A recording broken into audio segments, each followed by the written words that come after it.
En el avispero sacudimos la colmena. ¿Cómo puedes ayudarnos? Con tu donación.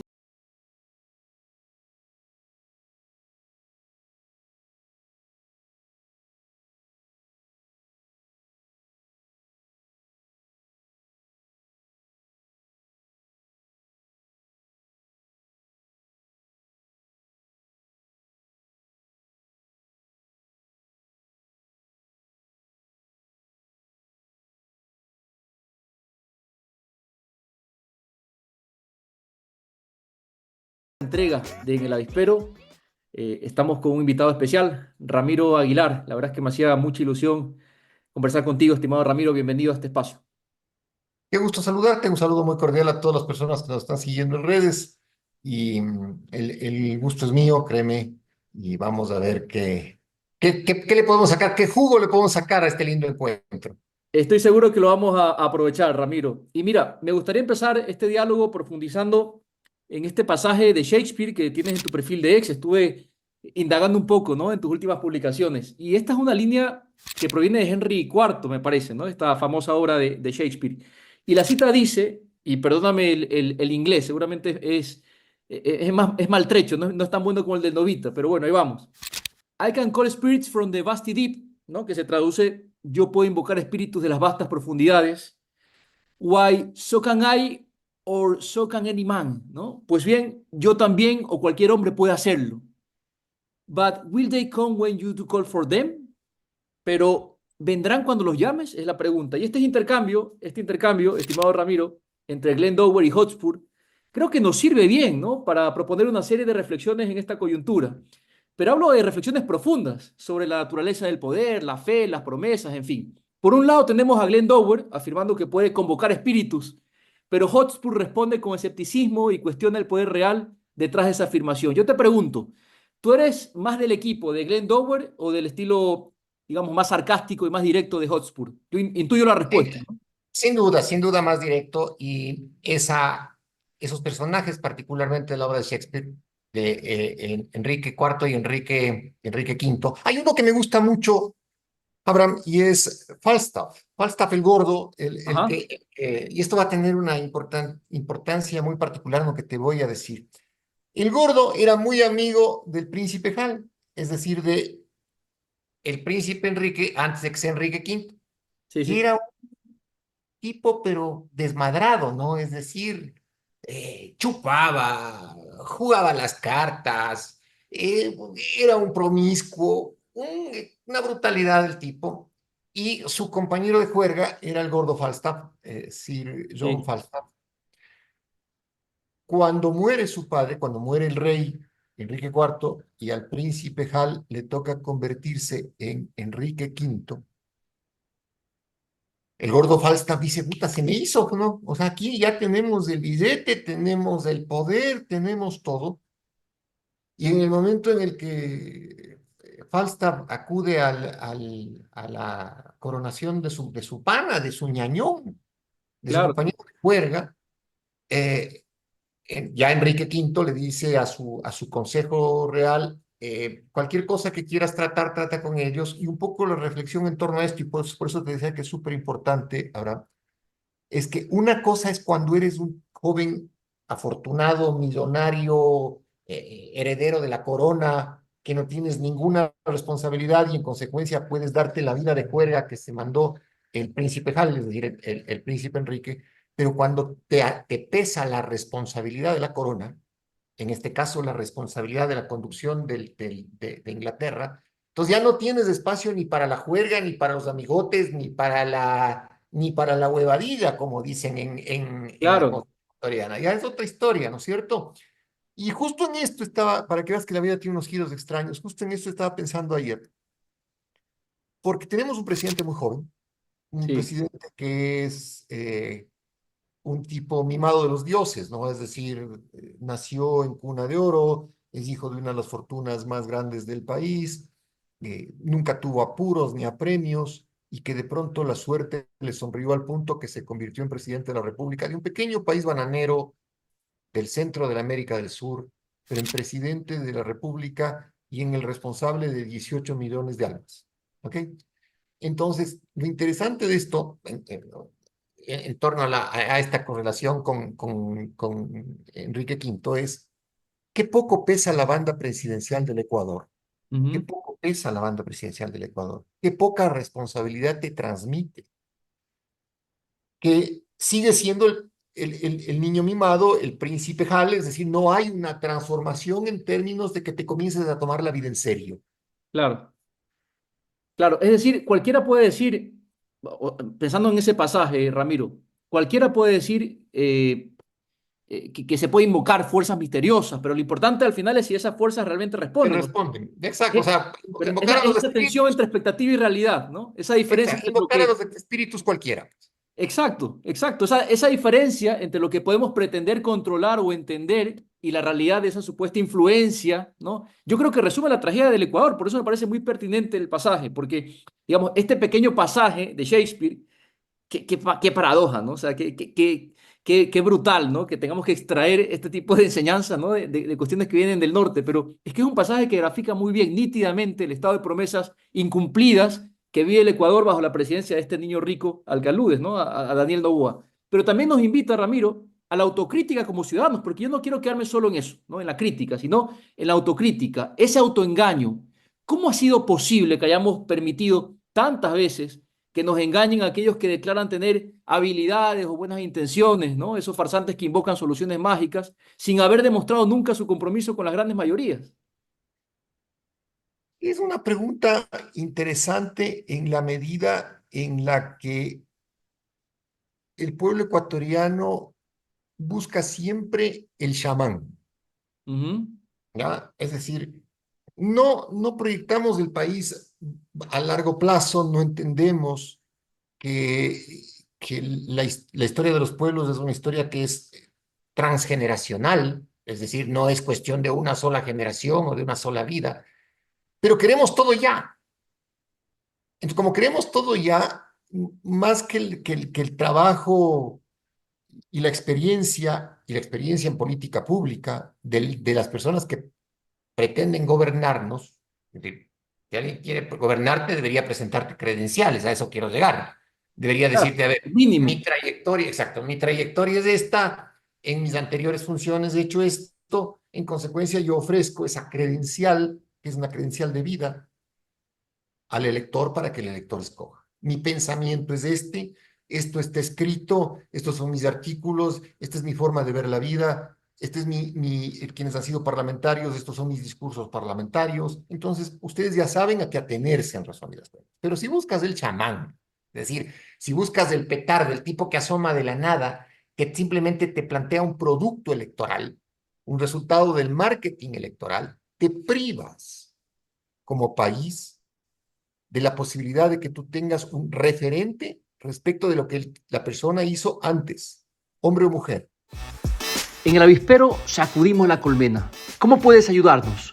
Con tu donación en el super chat y por supuesto suscribiéndote al canal. Y no olvides darle like a los videos. ¿Qué esperas? Tu aporte es nuestra fuerza.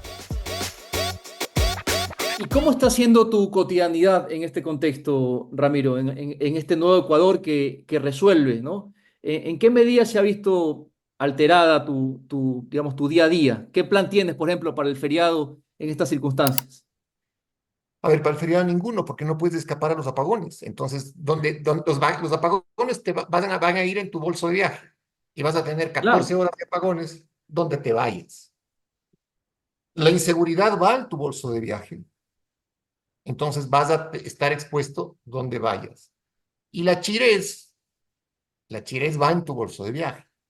Entonces, yo creo que más allá de mi experiencia personal, es decir, no tengo nada planeado, eh, me siento muy inseguro con el tema de los apagones, más la sensación de la inseguridad. Eh, no tengo nada que planeado más que meterme en casa y tratar de que pase el tiempo, o sea, de que pase el tiempo sin luz. es que es brutal. O sea, lo que me estás diciendo es una cuestión brutal, ¿no? Porque es una alteración dramática de nuestro estilo de vida, ¿no? De la certidumbre, esos marcadores de certeza entraron en crisis, se pulverizaron y ahora nos toca improvisar, o sea, ver cómo buenamente nos ganamos la vida, cómo llegamos hasta mañana, ¿no? Es que mira, solo para graficar la cosa. En el departamento donde yo vivo, la cocina es de inducción. Mm, El calefón de agua es eléctrico. El edificio es un edificio viejo, entonces no tiene planta, de tal forma que si es que se te va la energía eléctrica, te moriste. No claro, tienes, te fregaste, no puedes calentarte ni un café. Y para colmo, la interconexión, llamémoslo así, que es una interconexión ahora global, Internet, se te caen las redes, porque tú puedes tener electricidad, pero la repetidora no. claro, Entonces claro. colapsa la comunicación. En ese contexto, como te digo, si me preguntas qué voy a hacer el fin de semana, meterme en la casa a tratar de leer, a tratar de concentrarme, a cuidar en este momento lo que hay que mantener sano, que es la mente, y seguir adelante, ¿no? Esto que tocas es brutal también, me parece muy, muy pertinente, Ramiro, ¿no? El tema de la salud mental. Yo creo que poco se está hablando de esta pandemia silenciosa que son, digamos, las crisis de ansiedad, digamos, la depresión y los suicidios, porque las tasas de suicidios han incrementado de una forma exponencial. Poco se está hablando de las consecuencias que genera esta crisis multidimensional y la repercusión directa en el estado de ánimo, en la salud mental de los ecuatorianos. Yo sostengo, Ramiro, no sé si estás de acuerdo con este diagnóstico, que dos de los grandes, digamos, las grandes enfermedades que ha parido esta etapa capitalista posttardía, no sé bien cómo definirla, porque de capitalismo la verdad es que tiene muy poco, pero digamos, este modelo hambreador de Moreno, de Lazo y de Noboa, de Molano, ya te preguntaré más adelante si consideras que son una extensión de lo mismo, ha tenido dos repercusiones fortísimas, brutales. La salud mental, de la que muy poco se está hablando, y la migración forzada, ¿no? Son dos consecuencias directas. Quizá podríamos añadir el tema también de las adicciones. Poco se está hablando de esto, ¿no? ¿Qué opinas? ¿Tú crees que esto retrata bien las consecuencias de este modelo, de estos 7 años de gobierno que ha desmantelado lo público? La angustia, yo te diría que si me tocaría hacer un ejercicio de, eh, tra- trasladémonos al futuro un segundo y alguien me dice, oye, Aguilar, ¿cómo definirías esos años que te tocó vivir entre el 2017 y el 2025? Y te dirías, fueron años de hierro y Ujú, años de angustia. Años de hierro porque se combina la violencia terrible de la represión de octubre del 19, ujú, la pandemia de marzo-junio del 20, la pospandemia hasta el 21, el gobierno terriblemente hambreador y acumulador de Lazo del 21 al 23 y los apagones de estos tiempos. Entonces, quizá mis nietos me dirían, oye, abuelo, pero exageras un poco, ¿no? Y claro, ¿cómo transmitirías tú a las generaciones siguientes el hecho de que la angustia por la contracción de la economía, por la ruptura familiar, ujú, por la falta de trabajo, por este proceso de inseguridad, de violencia, más los apagones, más la pandemia, más el hecho de que tienes que estar en permanente zozobra porque si te enfermas, te jodiste, porque no hay una salud pública que te acoja? Es una angustia terrible. Y si es que además, mi querido amigo, tienes 30 años, es decir, has acabado la universidad, te ujú. llega la desesperanza, porque hay generaciones de jóvenes que terminan con mucha potencia en la universidad y en el momento que les toca insertarse al aparato productivo, no hay nomás. Entonces hay Claro. muchos, muchos jóvenes que están trabajando en cosas precarias, informales, distintas a aquellas que implicó su formación profesional. Lo cierto es que la improvisación de Nova nos está saliendo carísima, ¿no? Nos aseguró como candidato, con confianza infundada, nuevamente pensando en ese pasaje, que podía controlar todas las fuerzas naturales, espirituales, sociales con absoluta eficiencia, ¿no? Y lo cierto es que ha hecho todo lo contrario a lo que se comprometió. Y esa cita de Shakespeare, estimado Ramiro, insisto, es muy pertinente porque retrata bien la ambición humana, ¿no? Un tipo como Noboa creyó tener poder sobre sus circunstancias o sobre los demás, pero la realidad le demostró que es un perfecto improvisado, que no tiene los medios ni la capacidad para hacer que esta realidad, digamos, sea distinta a como la describió cuando era candidato, ¿no? Ahora bien, Todo indica que esta popularidad de Noboa, Ramiro, empieza a desplomarse. Pero siguen siendo muchos quienes compran el argumento de que es que el muchacho apenas tiene 10 meses en el poder, es que hay que darle un poquito más de tiempo, quizá unos 4 años más para que seamos ya potencia nuclear, ¿no? Hay que darle chance de arreglar las cagaditas, ¿no? que dejaron haciendo los gobiernos anteriores. Esas cagaditas, usando la jerga presidencial, incluyen, por supuesto, las del gobierno de la Revolución Ciudadana, ¿no? Porque aunque parezca increíble, seguimos el 2024, noviembre del 2024, con la cantaleta de es que es culpa de Correa. ¿Cómo hacerle entender, te pregunto, a la gente que Noboa no es más que la continuidad, una extensión de los gobiernos de Moreno y de Lazo? Lo primero, no sé si estás de acuerdo con esto, ¿no? ¿O crees que es Totalmente, distinto? totalmente de acuerdo, porque digamos que el nombre del cromo es Lenín Moreno, Guillermo Lazo o Daniel Noboa, pero el equipo de fútbol se llama neoliberalismo. O sea, Claro. el neoliberalismo ha gobernado el Ecuador desde el 2017 y el neoliberalismo es el que ha llevado al Ecuador al despeñadero. En esta misma semana, Abraham, en esta misma semana, se acaba de pagar un importante tramo de la deuda externa ecuatoriana, que fue para lo que este ñato estuvo guardando dinero y le valió un pito el tema de la generación eléctrica de todo un país. No te digo no pagar, pero sí te digo cuestionar al menos que en el gobierno de Correa, cuando termine el gobierno de Correa el año 2017, el monto de la deuda, cifras más, cifras menos, era del 40% del PIB, es decir, de alrededor de 40.000 millones de dólares, con una creencia no del Fondo Monetario Internacional. Después, el neoliberalismo de Moreno, de Lazo y de Noboa se endeudan en una cifra igual, es decir, en 40.000 millones de dólares, llegando a estar la deuda externa ecuatoriana en cerca del 80% del PIB, en el 80.000 más menos millones de dólares, que es suicida porque es casi endeudarte en todo lo que generas como país. Y lejos de renegociarla, de decir, oigan, téngannos un poco de piedad, es decir, oye, estamos con un problema de generación eléctrica terrible, tenemos que contratar al menos barcazas, Ujú, porque no me digas que la única barcaza que estaba navegando el Pacífico Sur es la que terminó atracando en el puerto de Guayaquil. ujú. No lo hizo, prioriza el modelo del pago de la deuda externa y de tener reservas internacionales para garantizar ese pago, pero la siguiente pregunta es, ¿y quiénes son los tenedores de los bonos de la deuda externa ecuatoriana? O La sea, gran pregunta. finalmente, ¿a quién estás privilegiando el pago? Y resulta que muchos de los grandes grupos económicos del Ecuador son los tenedores de los bonos de la deuda pública ecuatoriana. Entre ellos, sin duda, el propio Grupo Nova. Entonces, tú dices, a ver, mira esta cuestión de ser el amo del universo, ¿no? Pertenezco a uno de los grupos más importantes, económicos más importantes del país, que no paga impuestos, es decir, que den Además, un chorro de impuestos. el primer deudor del Estado. Exacto. Luego gano la presidencia y lo que hago es priorizar el pago de la deuda externa cuyos tenedores son mis socios o amigos de los grupos económicos del Ecuador. Dime en qué parte de esta ecuación entra el pueblo.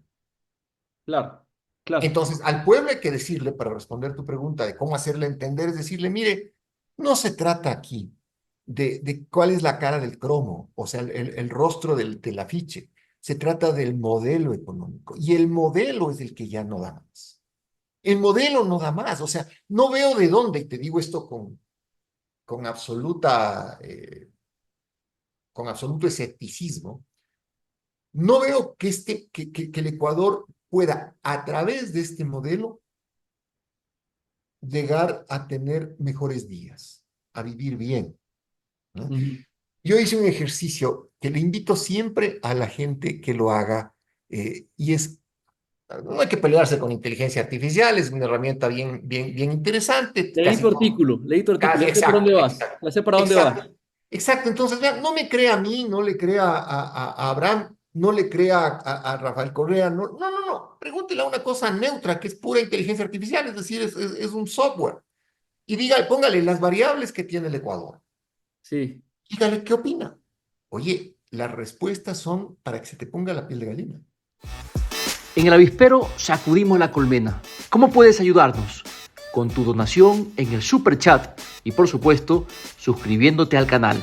y no olvides darle like a los videos. ¿Qué esperas? Tu aporte es nuestra fuerza.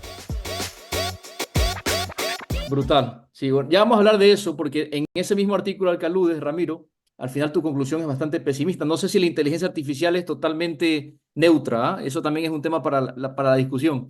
Pero cuando hablas un poco de las alternativas que tenemos, por lo menos en la papeleta, eres bastante pesimista y ya me gustaría hablar de eso más adelante. Pero me gustaría que nos centremos ahora en el tema de la crisis energética, que digamos, la urgencia es la cuestión coyuntural que atraviesa a todos los ecuatorianos sin distinción de ideología y sin distinción de nada. Esto es un tema que nos iguala, ¿no? De alguna manera, porque es cierto también que quienes pueden pagarse, ¿no? Generadores eléctricos o generadores a diésel, en fin, sobrellevan la crisis de una forma un poco más, digamos, digamos, más manejable, ¿no? Créeme que a veces estoy tentado, Ramiro, en pensar que lo que está pasando en nuestro país, ¿no? Esto que se ha llamado el Nuevo Ecuador, es una pesadilla. O sea, ojalá fuera una película de terror escrita por Stephen King, dirigida por Quentin Tarantino y con los soundtracks de Yoko Ono. Ojalá fuera solo eso. Una pesadilla a la que podemos despertar. Pero yo, francamente, no recuerdo un episodio más triste para el país que este. ¿Cómo estás evaluando los esfuerzos diplomáticos del gobierno para solventar esta crisis con el apoyo internacional? ¿Cómo evalúas en general la diplomacia de este gobierno? Bueno, yo creo que el gobierno de Novoa no tiene política exterior. No, no tiene política energética, no tiene política económica y no tiene política exterior. O sea, no concibe desde su condición de presidente de la República, por la liviandad con la que lleva la banda presidencial, es decir, para él sigue siendo una fiesta, ¿no? Es decir, la fiesta del amo del universo. No concibe el papel que tiene el Ecuador y las limitaciones que tiene un país fijadas por el derecho internacional público dentro de la comunidad internacional como miembro de la comunidad internacional.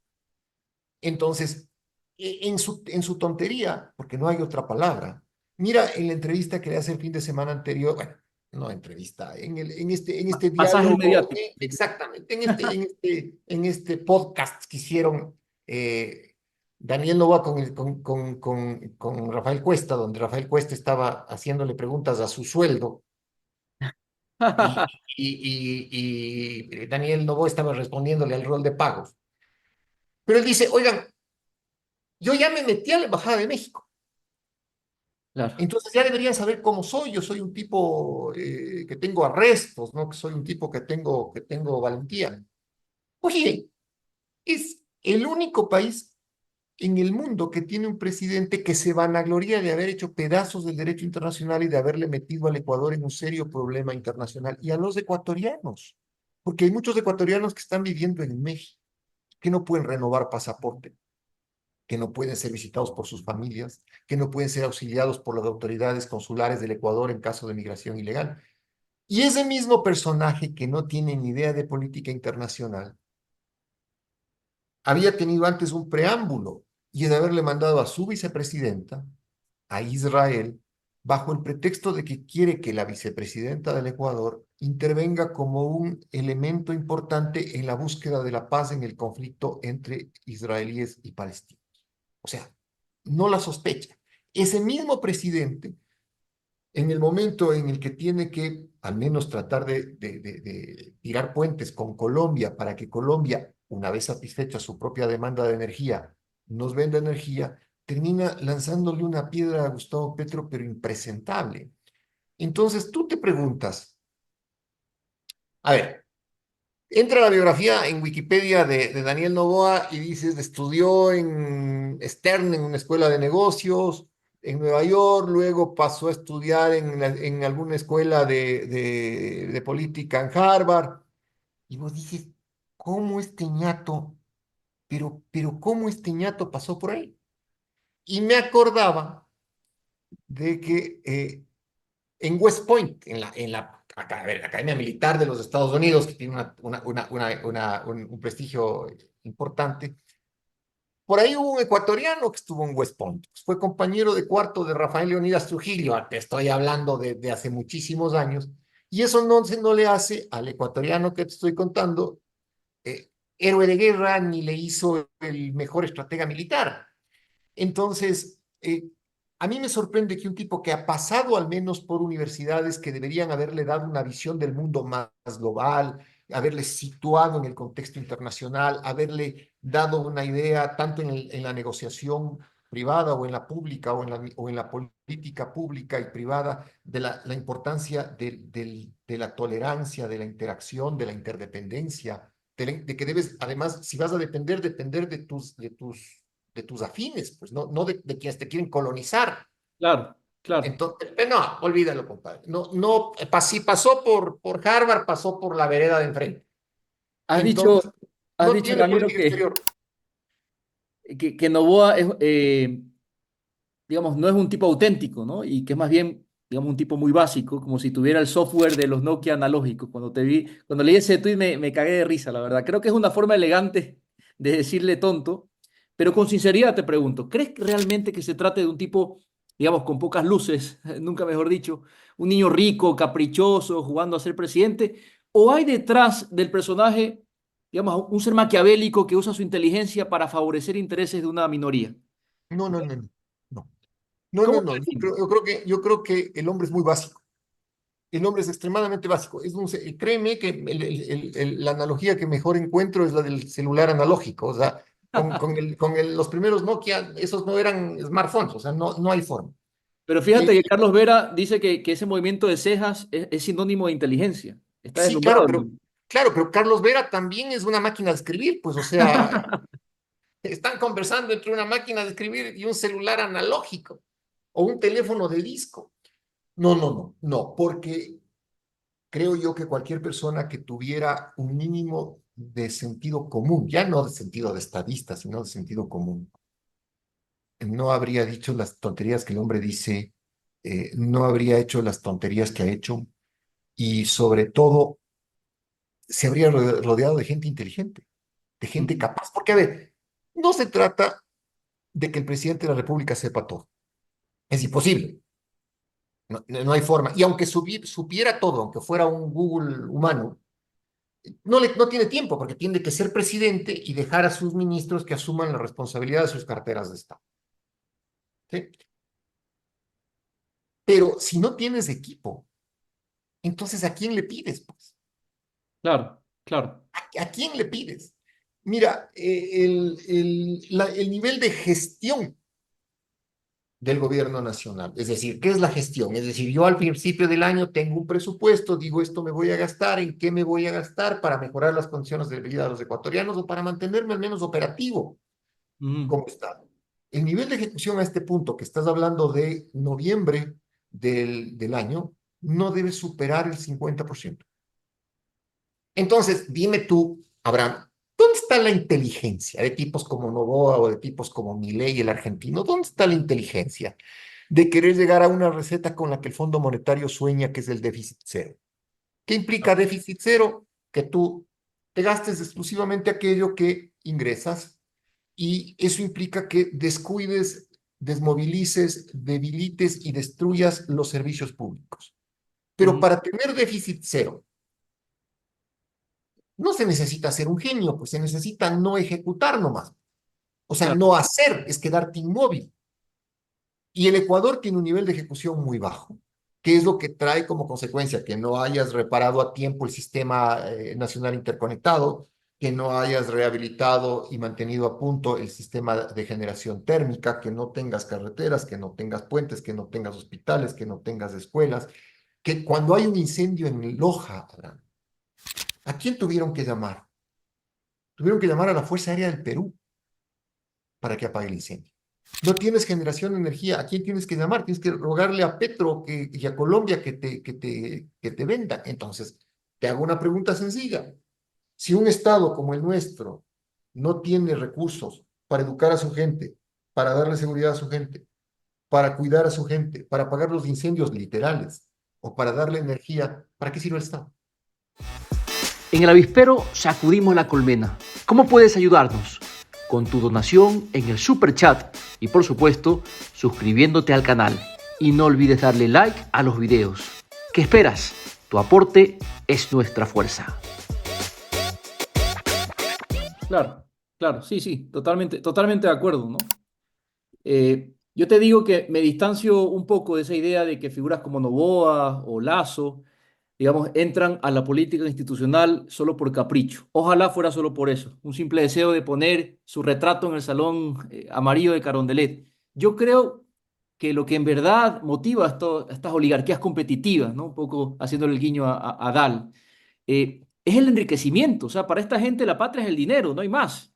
Y tomemos el caso de Lazo, Ramiro. Cuando dejó su gobierno, Guillermo Lazo, su patrimonio personal se vio incrementado en más de 23 millones de dólares. Estos son datos, ¿no? 23 millones adicionales, quiero decir, ¿no? Entonces, no es capricho, es pura ambición. Y detrás de esa ambición hay una agenda muy clara. Y esa agenda, tú ya lo has dicho, el neoliberalismo, consiste básicamente en debilitar, desmantelar el Estado y lo público para allanar entonces el camino hacia la privatización gradual, ¿no? Y esto no es historia mía tampoco, esto es una estrategia documentada. Yo siempre recomiendo leer a doña Naomi Klein, ¿no? Y su libro La doctrina del shock, porque ahí se lo explica todo de manera magistral. Yo creo que avanzamos hacia eso, Ramiro. ¿Tú crees que se está preparando el terreno para entrar a un proceso agresivo de privatización? A ver, sin duda, a ver, yo coincido contigo en que Noboa y Lazo también van por sus propios intereses. Ujú. Pero la pregunta que uno debe hacerse ya también desde un punto de vista estrictamente interpretativo es, siempre las oligarquías han puesto testaferros en la presidencia, siempre.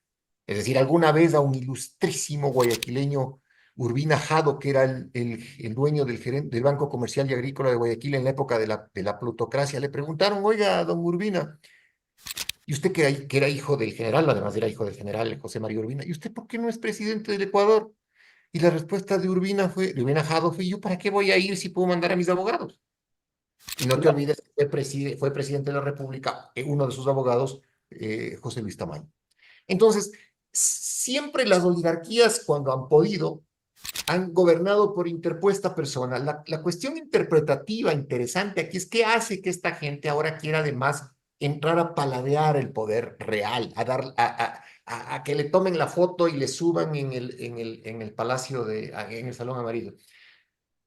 No solamente son sus intereses, sino que hay una cosa medio mórbida y a ver, total, es total, morboso, es morboso, es, eh, es una cosa patológica, porque además llegan al poder mintiendo. El ujú, ejemplo, a mí me encanta el ejemplo del avión presidencial.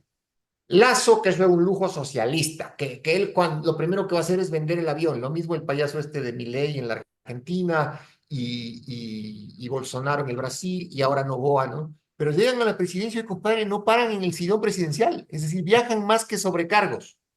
Usan el claro, avión presidencial. No se pierden ninguna invitación. Entonces hay un proceso de vanidad patológico ahí que hace que esta gente además eh, viva una especie de un multiverso, una realidad paralela. O sea, sí, sí, sí. ven lo que ellos quieren ver. Total, total. Y hay que decir algo, o sea, digamos, los bancos en este contexto de crisis siguen creciendo, Ramiro. No hay ningún crédito que haya sido reprogramado sin recargos de interés, ¿no? O sea, no todos los sectores pierden con las crisis, ¿no? Corporación Nova, tú decías hace un rato, sigue siendo el máximo deudor del Estado, pero parece que eso a nadie le importa, ¿no? Esto de arrimar el hombro solo aplica para los de abajo.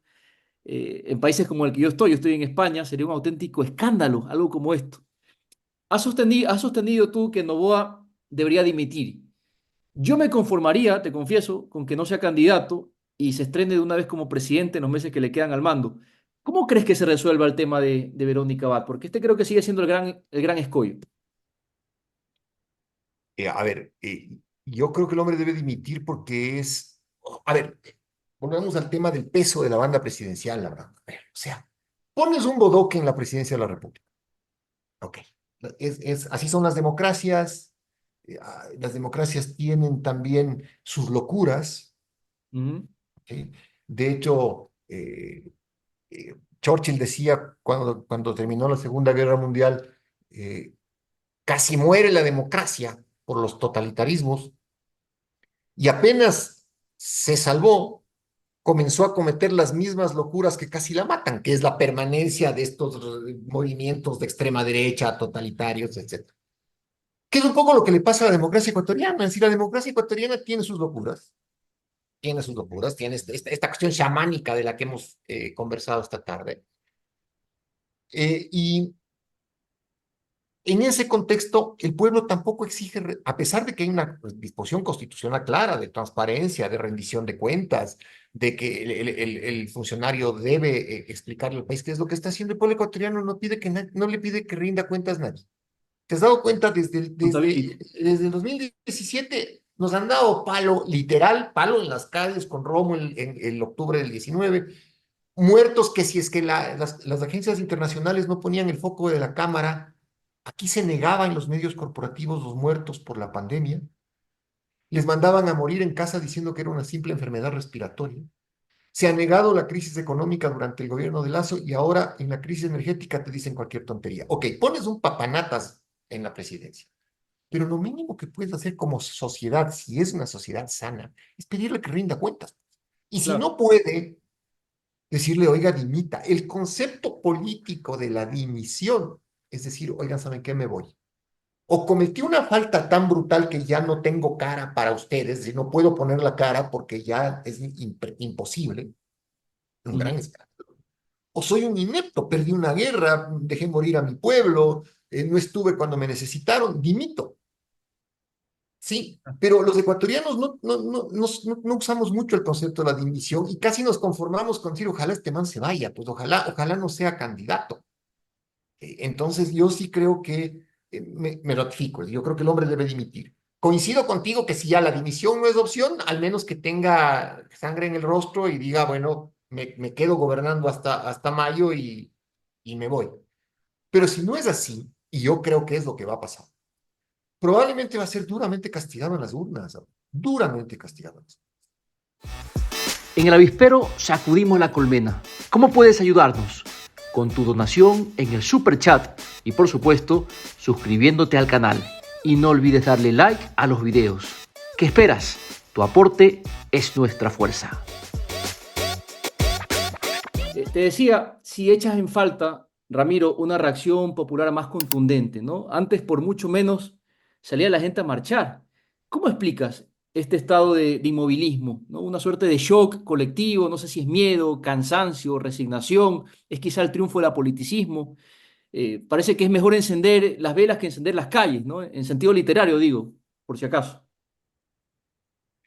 Un amigo mío me decía, los ecuatorianos viven en elecciones y alguien les dijo que yendo a elecciones cada año usan eso como una válvula política. Y es verdad. Es decir, todo gobierno que entra se inventa una consulta popular, luego vienen las elecciones de medio periodo. Entonces, parecería ser, Abraham, que la válvula de escape que tiene el Ecuador a sus crisis es la ficción del sufragio. ¿Y por Ujú, qué te digo la ficción del sufragio? Porque al final no terminas votando las cosas importantes. Terminas enredado en campaña y embriagado un poco de esta bebida del elector, que es la campaña electoral. Y yo creo que por eso la gente no sale ahora, porque usted dice, bueno, ya las elecciones son en febrero, vamos a la campaña, este ñato se irá, acabamos de salir de la consulta popular absolutamente tonta, y Y yo sumaría todo lo que tú acabas de decir. Miedo, primero, porque no fue menor la represión de octubre del 19, porque hubo represión e impunidad. claro. No fue menor cómo le arrastraron institucionalmente al defensor del pueblo, a Freddy Carrión, cuando Freddy Carrión se atrevió a dar un informe sobre la represión de Roma en octubre del 19 y los Ujú. juicios por terrorismo y rebelión posteriores. No fue una cosa menor. Eso tuvo un claro direccionamiento de sembrar el miedo. La, la tristeza nacional, es decir, esa sensación de que hagas lo que hagas, siempre va a ser lo mismo. La inseguridad, es decir, también, súmale al hecho de que la represión policial, el hecho también cierto de que en una manifestación popular puede infiltrarse cualquier banda criminal, incluso aupada por los sectores de derecha represivos, en una especie de delincuencia parapolicial, si tú quieres. Ujú. Está la angustia, el hecho de que la gente a la final está también tratando de parar la olla, de tener pan en casa. Los jóvenes que son la pirámide, la base de la pirámide electoral, muchos de ellos se han ido, otros están buscando futuro, buscando futuro. Y creo que lo más triste de esto es que ese buscar futuro es un buscar futuro fuera del Ecuador. Eso es lo más triste, es decir, el objetivo es migrar, es irse, es dejar esto ya como una tierra arrasada. Y los que no podemos irnos, los que no podemos irnos por distintas circunstancias, eh, creo que nos puede también el hecho de que hay mucho activismo en redes, mucha inconformidad expresada en redes, pero nos Mm, olvidamos de que el único mensaje que en realidad entienden los gobiernos en el mundo, Abraham, en el mundo, es el claro, legítimo ejercicio de la resistencia de sus ciudadanos en las calles. O claro. sea, si no le expresas el descontento a un gobierno que vive en una burbuja como el que vive Novoa, de amo del universo, el tipo, ¿cómo sabe que su pequeña corte de visires le Claro. está diciendo o no la verdad? Tiene que ver las calles movilizadas. Y eso no se produce. Y eso no se produce. Entonces, sí, yo echo mucho de menos, Abraham, la militancia, el ejercicio de la expresión popular en la calle, el hecho de que hablen las paredes, Ujú. de que el gobierno sepa que hay una ciudadanía inconforme. Echo muchísimo de menos eso, pero también comprendo que hay una dirigencia secuestrada por el miedo, porque Sí, sí. tampoco fue menor, Abraham, tampoco fue menor lo que le quisieron hacer a la Revolución Ciudadana en el 2019. O sea, yo te puedo decir, yo que no tengo ningún interés político, no me interesan las candidaturas, te puedo decir una cosa. Cuando encarcelaron a los líderes políticos de la Revolución Ciudadana en octubre del 19, Sí, sí, hasta sus compañeros de asamblea no asomaban ni por la esquina de enfrente, claro. ¿sí? Y si eso le pasa al movimiento más orgánico y le pasa a la CONAIE, que es el músculo de movilización social, cuando persiguieron al propio Leonidas Issa, no te olvides que le secuestraron 24 horas. Sí, sí, claro. Leonidas Issa estuvo secuestrado 24 Se ha horas. olvidado eso muy rápido. Exacto. Entonces uno debe entender eso, que hay miedo y que una forma de tamizar ese miedo, de poner, digamos, una distancia entre la inconformidad y la posibilidad de la represión, es la red social, que es también un territorio nuevo de enfrentamientos políticos donde juega un tercer actor, ya no solamente el gobierno y no solamente los ciudadanos, sino los bots. Entonces, Claro. estos bots que se generan automáticamente y que terminan generando supuestas corrientes de opinión y perturbando la opinión pública virtual. Bueno, hay todo un desafío de regulación, ¿no? Yo creo que Brasil está avanzando con pasos decididos hacia eso, ¿no? Pero siguiendo en esta línea de análisis, Ramiro, digamos, en estos contextos de crisis de régimen o de crisis orgánica, como queramos verla, ¿no? Puede surgir en última instancia un proyecto de talante autoritario, y eso es lo que a mí en lo particular me preocupa, ¿no? Estos populismos de derecha, como Milei, por ejemplo, que lo has mencionado en algunas ocasiones, un negacionista del cambio climático, entre otras cosas, ¿no? O sea, un ignorante entusiasta que niega la ciencia. No sé si Topic se encuadra en ese perfil, pero digamos, hay otra posibilidad dentro de esta crisis orgánica, que es desafiar a ese poder político y no es una respuesta necesariamente de izquierda, ¿no? Quiero que se entienda esta idea. Yo soy de los que sostiene que hay que tener una relación laica con los símbolos, sobre todo ahora. Ese debate fetichizado de izquierda y derecha no convoca a nadie en este contexto, ¿no? Y a veces cuando yo digo esto, que Abraham, que eras de izquierda, ya estás un poco tambaleando. No, no, no, en absoluto. Mi tesis, Ramiro, es que es una estupidez reclamarle a la gente por no ser de izquierda, por no ser progresista, por no ser correísta o lo que sea, y a lo que hay que apelar en este contexto es a la unidad de la gente decente y patriota, que no es poco. Nada más que eso, o sea, la unidad popular entre gente decente y patriota que abraza valores democráticos y que está viendo cómo se saquean al país. ¿Qué opinas sobre esto? Concuerdo contigo, yo también creo que no hay que tratar de volver teológica la discusión política. Ujú. pero también creo que hay que hacerle entender a la gente que esto no se trata de una cuestión de eh, comunismo, porque al final en eso, a eso llegamos, mi querido Abraham. Si la gente, ¿por qué le tiene miedo la gente a la izquierda? Porque es comunista. Claro, claro, es que es una simplificación absurda, ¿no? Absurda, exactamente. Y, y deja de lado el hecho de que la extrema derecha puede llegar al polo, al polo opuesto, que es el fascismo, ¿no? Pero en todo caso, Abraham, yo creo que la discusión en este punto transforma gira y se transforma en función de que el ciudadano necesita bienestar Ujú. y que el bienestar no puede ser un privilegio de los millonarios. Eso es. Y que la ficción del emprendimiento, porque te han hecho creer además que el emprendedor es el luchón, Claro, es el inteligente, es el poderoso y que el es un tema de empleado actitud, más o público, menos, ¿no? exactamente, y el empleado público es un fracasado, un loser, un Exacto. fraudster. Pero la ficción de ese emprendimiento, Abraham, termina precarizando el emprendimiento.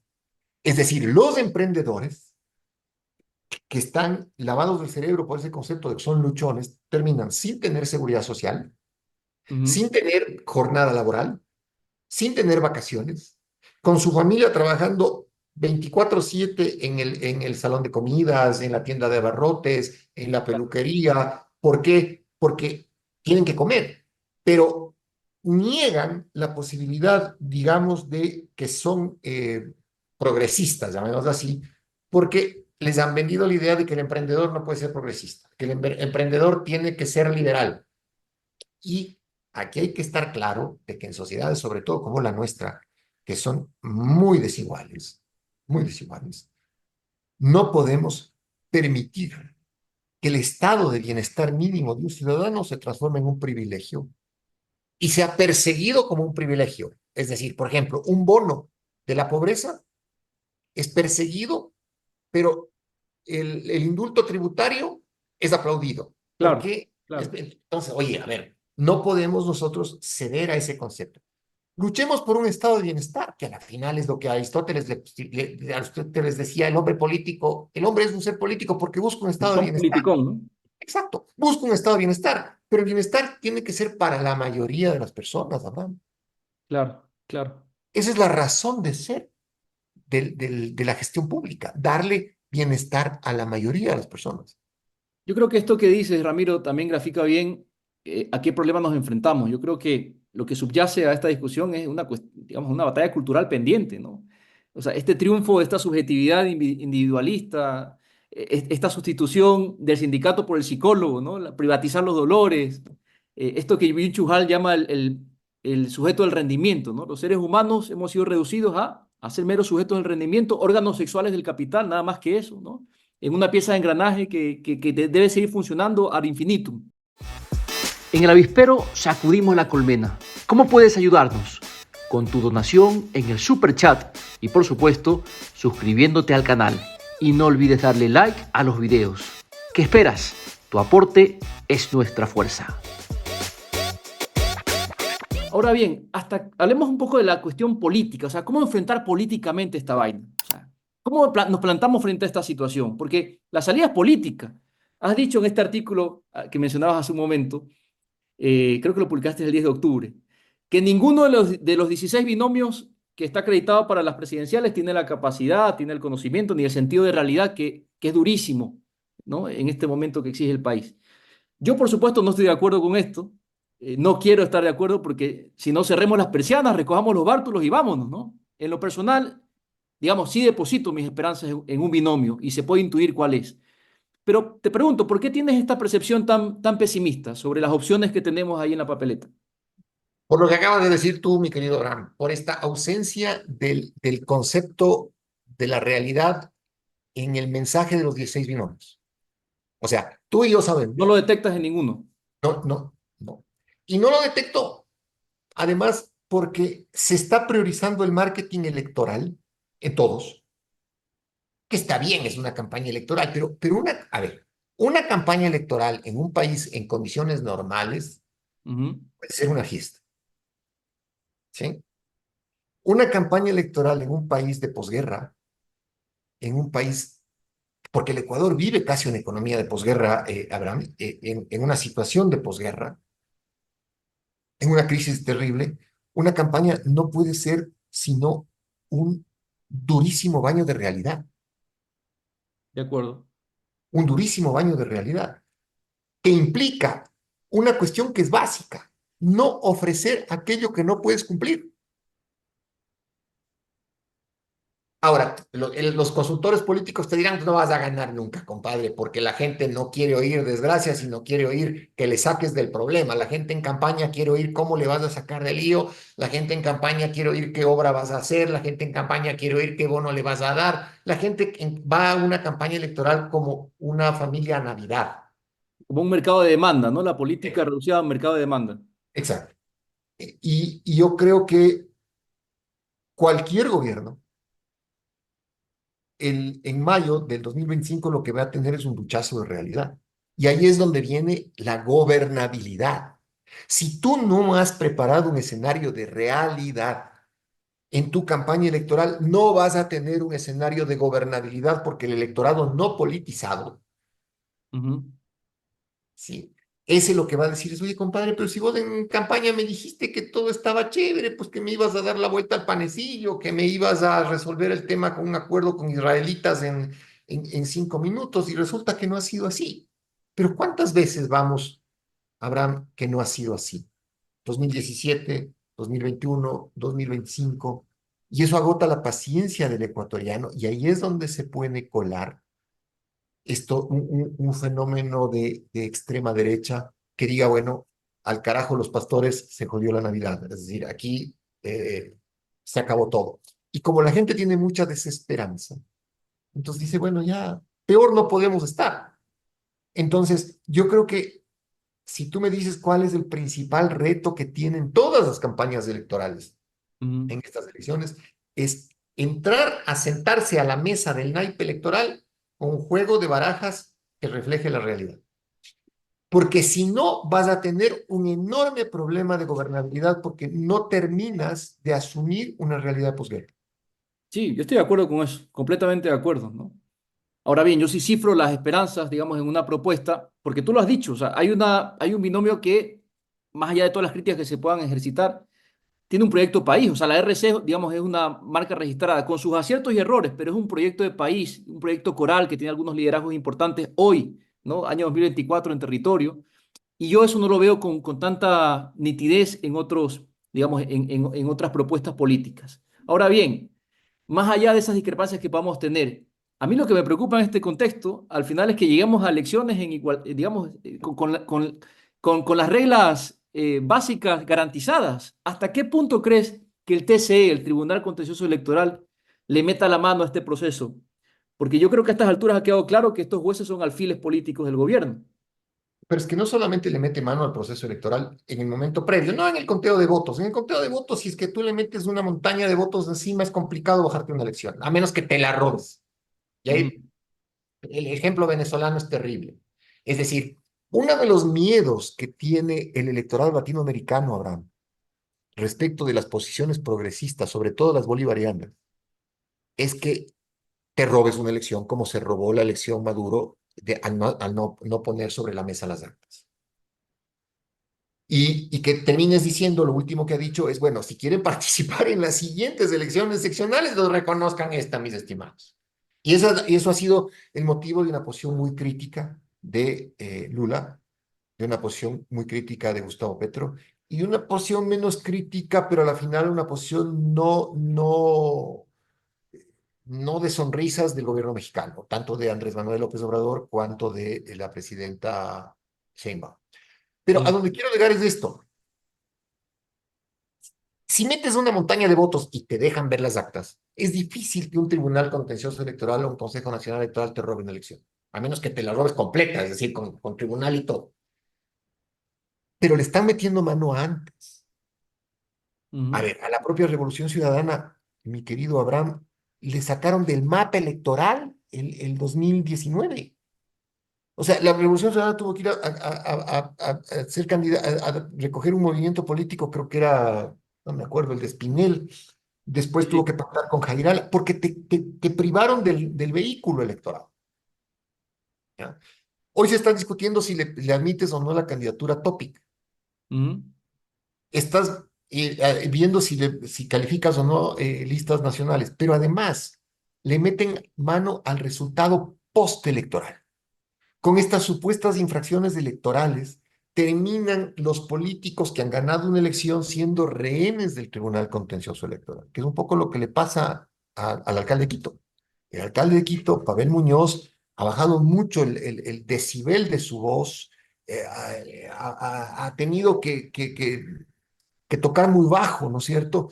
Para no perturbar el contencioso electoral, porque hay un ánimo permanente golpista en estos agentes políticos antidemocráticos que se insertaron en la institucionalidad del país. La fiscal, el que era contralor Celi y ahora el combo del Tribunal Contencioso Electoral. Y eso impone una profunda reforma legal, Abraham. No podemos permitir que a título de infracción electoral se quieran bajar, por ejemplo, a la vicepresidenta de la República. Ese tema quedó pendiente. ¿Tú qué opinas? ¿Cómo va a terminar esta historia de Verónica Abad, ¿no? En este contexto de disciplinamiento, ¿no? Que has relatado también. A ver, puede ser que Noboa no sea candidato a la final. Yo coincido contigo, porque a la final puede ser que en un momento determinado algún tipo con criterio político le diga, oye, ¿cuál es tu apuro? Termina de ser presidente, deja tratando de poner buenos parches en esto, tienes 30 y pico de años y puedes presentarte cualquier otro rato. O sea, esta no es una carrera a 100 metros, ¿cuál es tu apuro? Y además, si le dejas a la vicepresidenta te va a ajustar todas las tuercas, porque además con la vicepresidenta han obrado con una bellaquería enorme. Sí, Le sí. metieron al hijo a la roca, etc.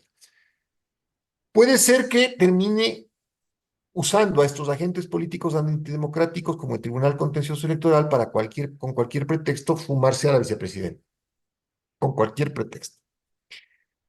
Lo cual también le haría pagar un alto costo político, porque finalmente creo yo que al electorado ecuatoriano no le gusta la idea de tener un proceso extorsivo en el contencioso electoral.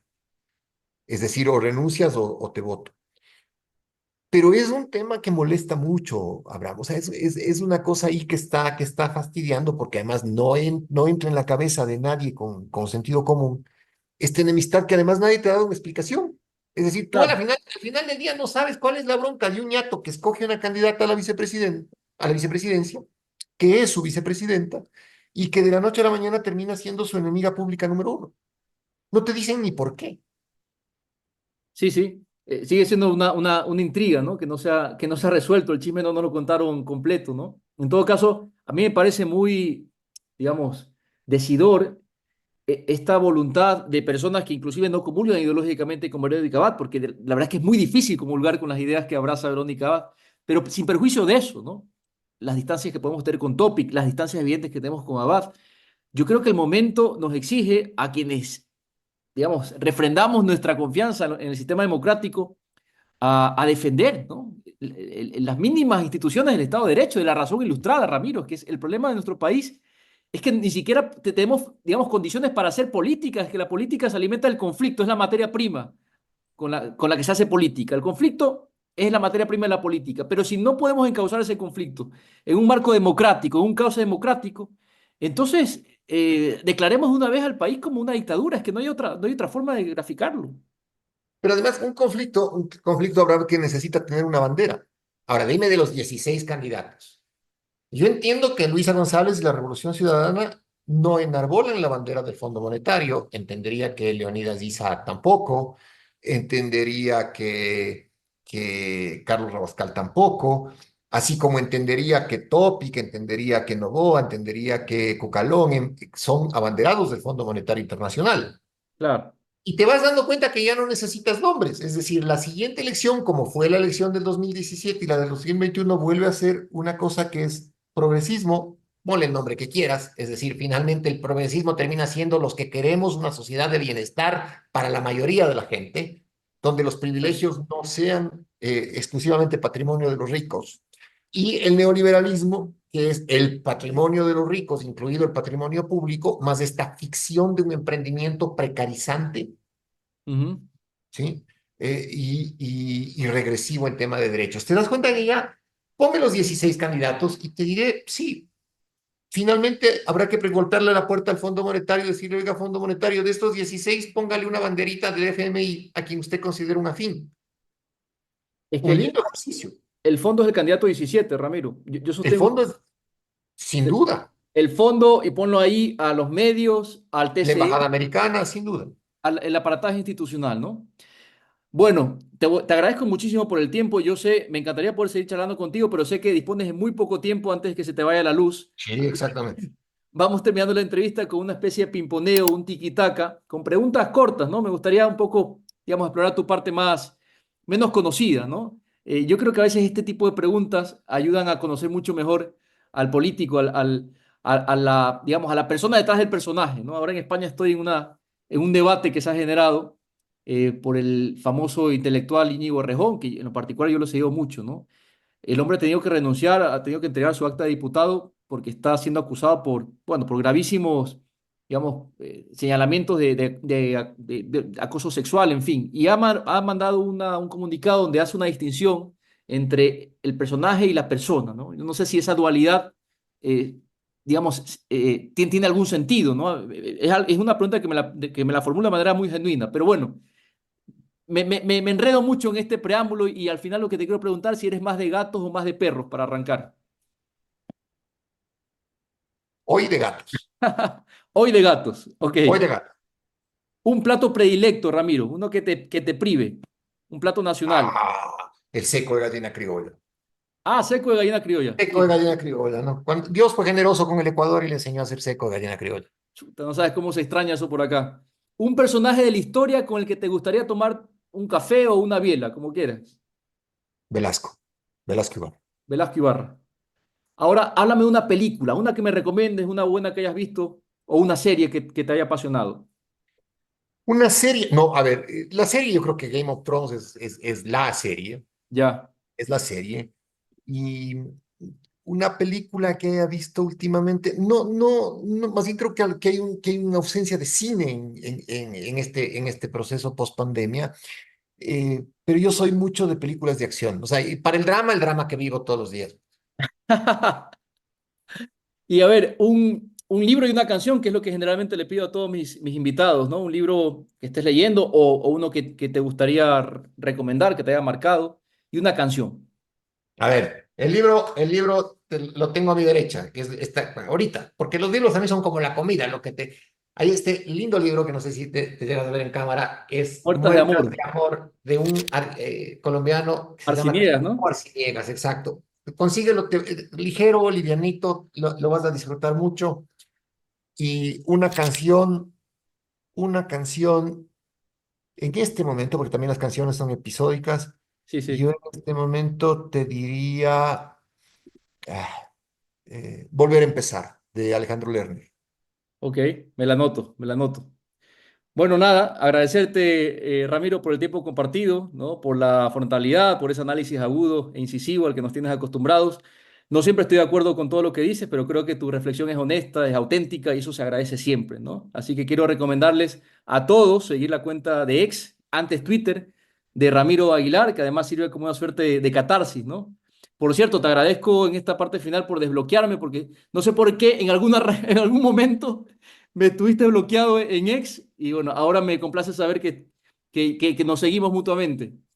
No, no, Ni no siquiera le sé pare- si me sigues. Atención, yo te sigo, tú creo que no me sigues. Pero bueno, si no, yo tengo que seguirte, pero además te voy a dar una explicación. En mis épocas de político activo tenía una persona que era mi community manager que era una bloqueadora serial. yo creo que Entonces, fue cuando en la época en la que eras pana de los Bucaram, hubo algún tema de alguna algún vaina de eso intercambio. tiene que haber sido, alguna vaina de eso tiene que haber sido. Y, y era bloqueadora serial. Pero bueno, como ya retomé el control de la cuenta, nada, estoy hablando un poco en broma, es una gran persona. Las cosas vuelven a la normalidad. Hay que interactuar mucho, Abraham, hay que interactuar mucho y hay que enriquecerse de la opinión ajena, aunque sea distinta a la Totalmente, nuestra, totalmente. porque uno no se hidrata bebiendo la propia saliva. Buenísimo. Terminamos de la mejor forma, ¿no? Con esa frase para enmarcar. Bueno, nada, Ramiro, te mando un fuerte abrazo, salud y aprender las velas en estos tiempos de romanticismo forzado, ¿no? Te mando un abrazo, Abraham, un abrazo y una linda tarde. Bueno, y a ustedes, queridos amigos.